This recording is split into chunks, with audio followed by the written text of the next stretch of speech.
Assalamualaikum warahmatullahi wabarakatuh. Selamat pagi semuanya. Bagaimana kabar kalian hari ini? Semoga kalian semua dalam keadaan sehat dan senantiasa dalam lindungan Allah Subhanahu wa taala. Nah, tentunya kalian juga sudah siap ya untuk memulai pembelajaran pada pagi hari ini, meskipun pembelajaran kita harus dilakukan secara daring. Semoga ini semua tidak menyurutkan semangat kalian untuk belajar. Nah, pada pertemuan kali ini kita masih sama akan membahas bab mengenai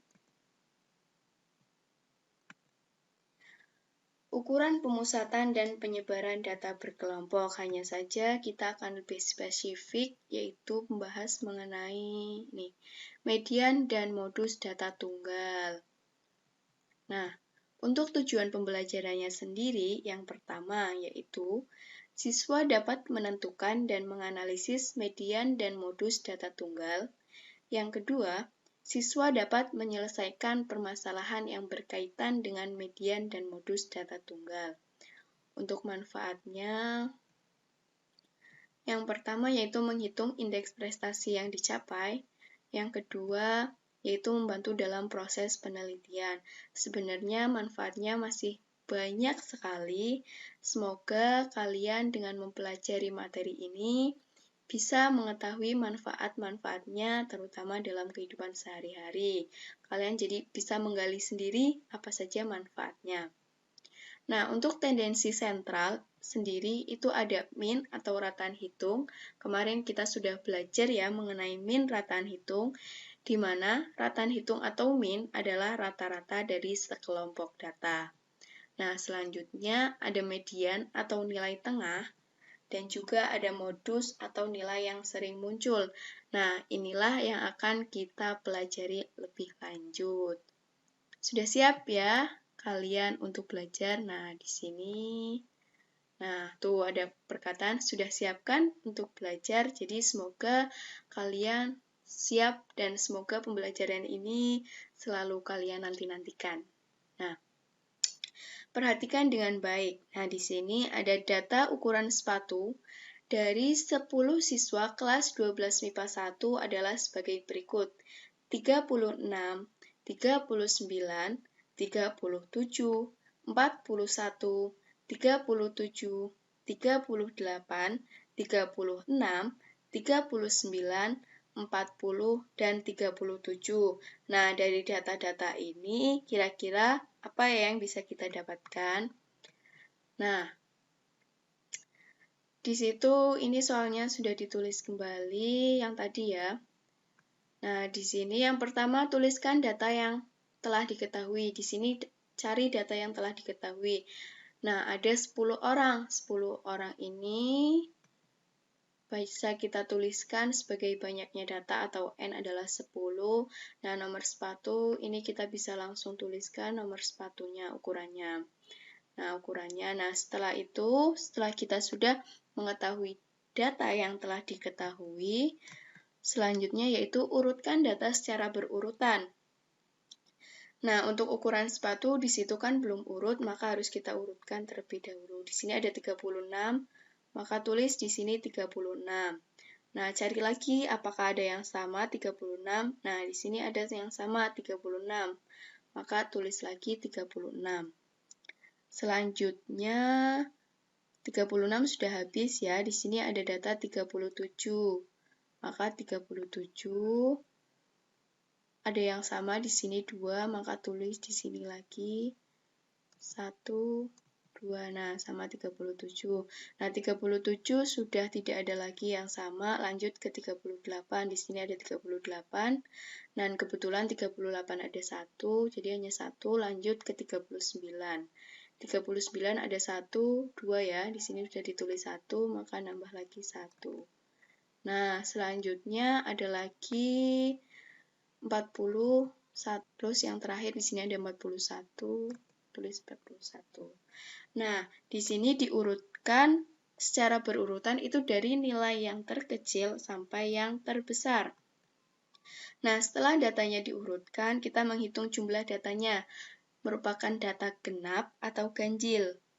Nah, ini kita hitung ya 1, 2, 3, 4, 5, 6, 7, 8, 9, 10.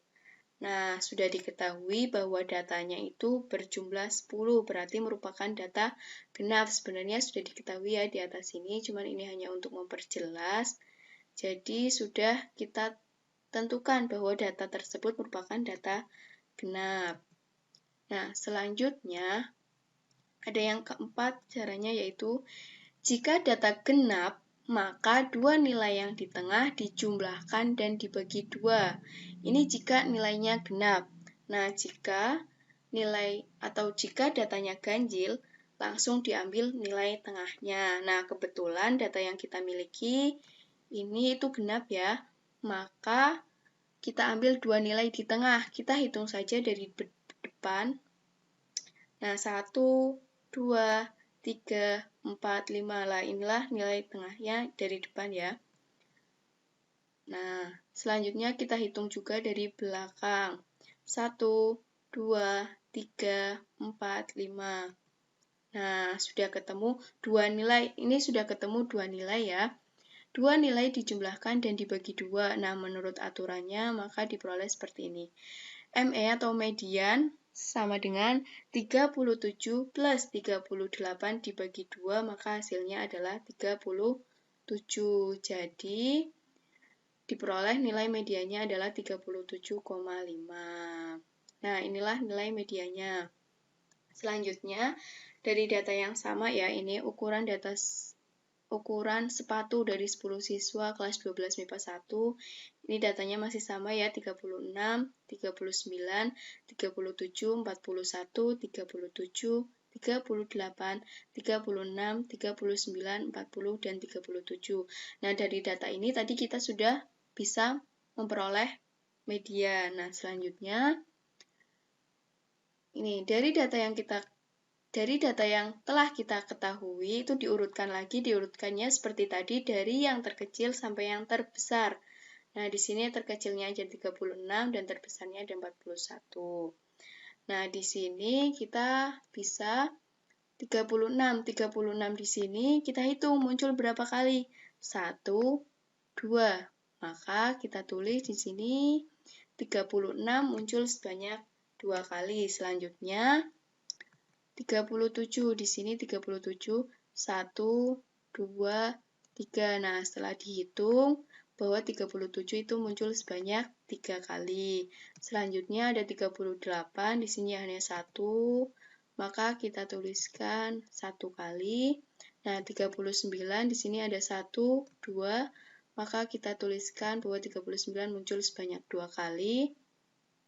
Selanjutnya ada 40, kita tuliskan 40, itu muncul sebanyak 1 kali, dan selanjutnya ada 41 juga muncul sebanyak 1 kali. Nah, untuk ini, ya 2, 3, 1, 2, 1, 1, itu adalah sebagai frekuensi, atau kemunculan datanya itu berapa kali, seperti itu. Nah, di sini kita peroleh 37, muncul sebanyak 3 kali, itu yang paling banyak ya. Nah, jadi diperoleh modusnya adalah 37. Modus kan tadi nilai yang sering muncul. Nah, 37 ini adalah modusnya, karena muncul sebanyak 3 kali.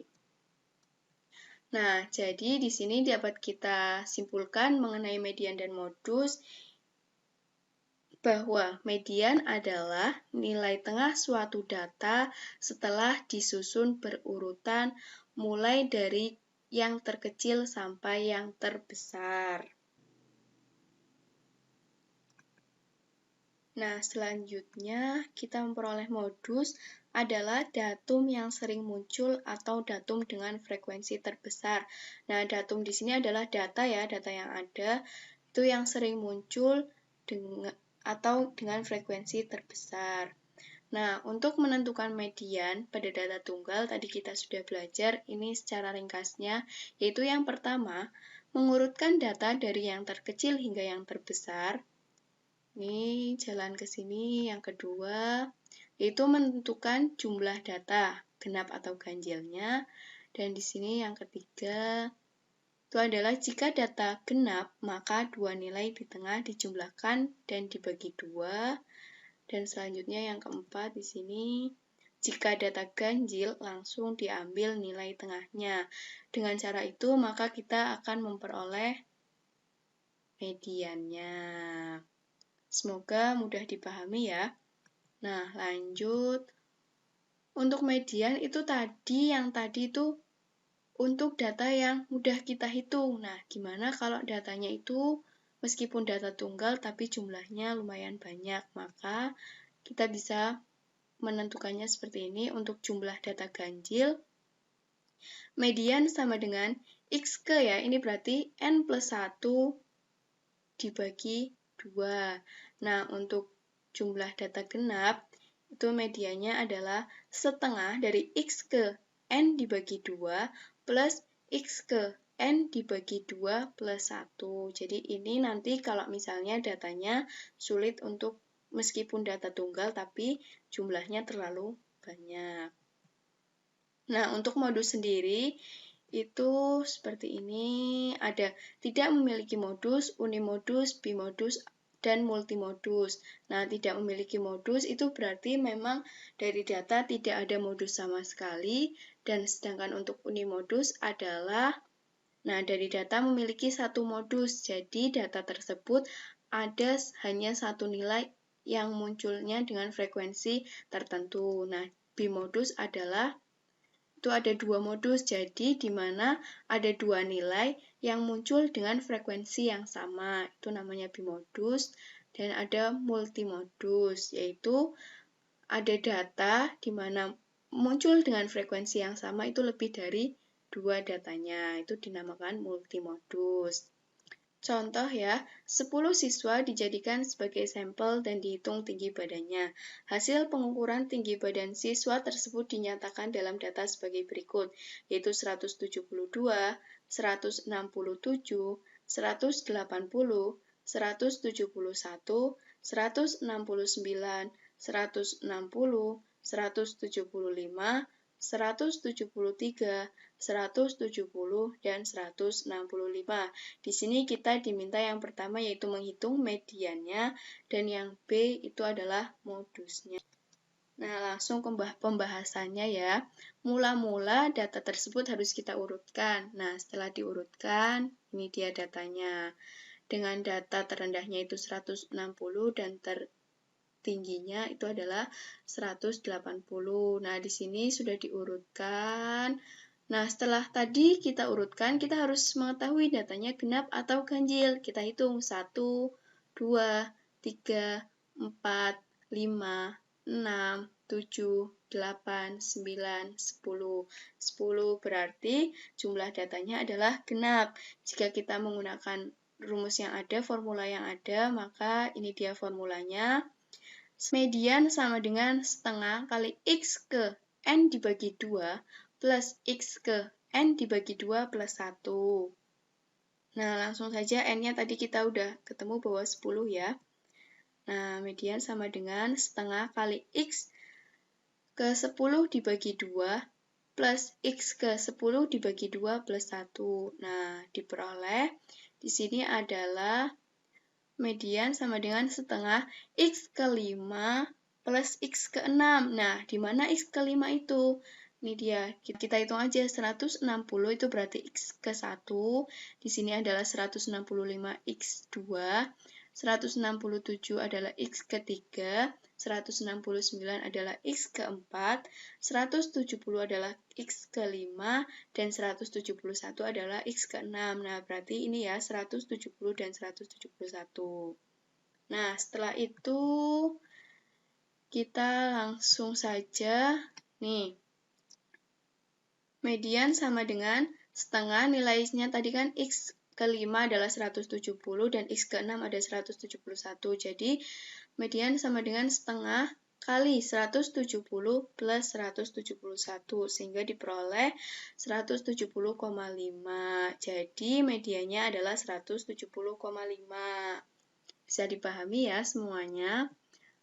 Lanjut, yang B, modus. Mula-mula data seperti tadi ya, diurutkan. Nah, setelah datanya diurutkan, kita coba lihat apakah ada nilai yang sama di sini.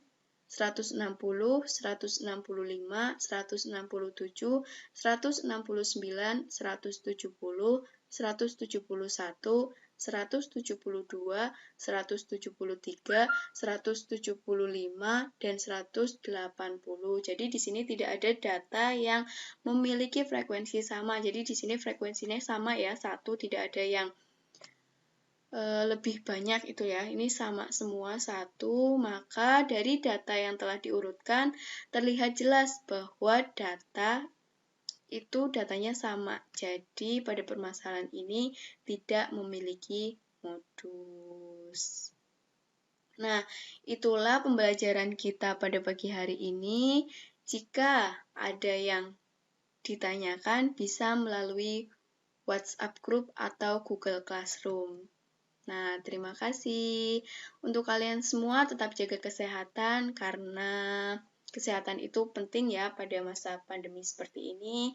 Semoga kita semua dalam lindungan Allah, kita semua dihindarkan dari virus corona. Sekian untuk pembelajaran pada hari ini. Wassalamualaikum warahmatullahi wabarakatuh. Selamat belajar semuanya.